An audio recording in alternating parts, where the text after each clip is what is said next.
அடிக்க ஆசை சீரியல்ல அடுத்து வர எபிசோட்ல என்ன மாதிரியான ட்விஸ்ட் எல்லாம் இருக்க போகுதுங்கிறத இந்த வீடியோவில் பார்க்கலாம். ரோகிணி இங்க பாருமா, கிருஷை எப்படி பார்த்துக்கணும், என்ன பண்ணணுன்றது எல்லாமே எனக்கு தெரியும்.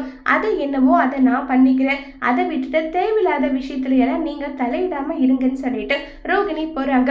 கிருஷ் பயந்த மாதிரியே உட்கார்ந்துட்டு இருக்காங்க. அப்ப முத்து டே கிருஷ், உன் பாட்டு கிட்ட நான் பேசிக்கிறேன், இனி நீ இங்கதான் இருக்கணும். ஆமா, இத்தனை நாளா நீ எங்கடா இருந்த நல்லா சொல்லி கேட்டுட்டு இருக்காங்க.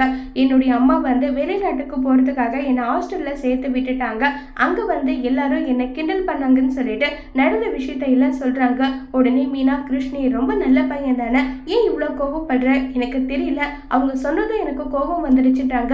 மீனா, இது எல்லாத்துக்குமே காரணம் அவங்க அம்மா தான். அவங்க எப்படிப்பட்ட மனுஷியா இருப்பாங்க சொல்லு. இங்க பாரு கிருஷ், உன்னை பாட்டி உன்னை தேடி வந்தா உன் பாட்டி கிட்ட நான் பேசிக்கிறேன், நான் உன்னை நல்லபடியா வளர்ப்பேன், நீ இங்கே இருக்கேன்னு சொல்றாங்க. எனக்கு இங்கிருந்து போக விருப்பமே கிடையாது.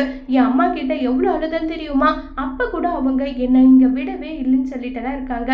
மீனா, அவங்க அம்மா சரியான கிரிமினல் போல. அவங்க அம்மா வரட்டும், அதுக்கப்புறம் எதுவா இருந்தாலும் பேசிக்கலாம். முதல்ல கிருஷோட அம்மா யாருன்றதை தேடி கண்டுபிடிக்கணும்னு சொல்லி முத்து மீனா முடிவு பண்றாங்க. கிருஷோட அம்மாவே ரோகிணிங்கிற விஷயத்த முத்து மீனா கண்டுபிடிப்பாங்களா இல்லையங்கிறத வரப்போற எபிசோட்ல வெயிட் பண்ணி பார்க்கலாம். தேங்க்யூ.